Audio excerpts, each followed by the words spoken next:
sıypamaz saçını, yeller sıypamaz saçını.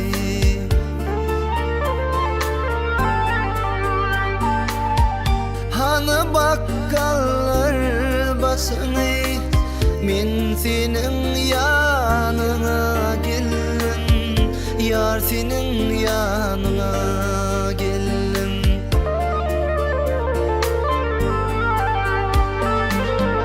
Gül içinde yaza dönüp, kahve kayıza dönüp, bir mülayim saza dönüp, men senin yanına geldim, yar senin yanına geldim.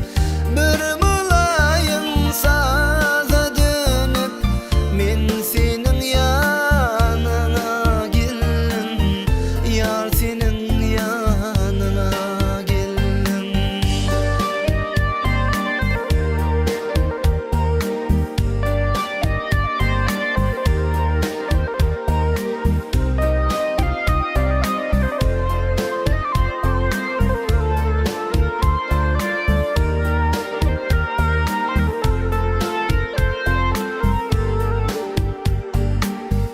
Göçüp sirdin akıl kuşlar, bu baharlar bahtı boşlar, bu baharlar bahtı boşlar.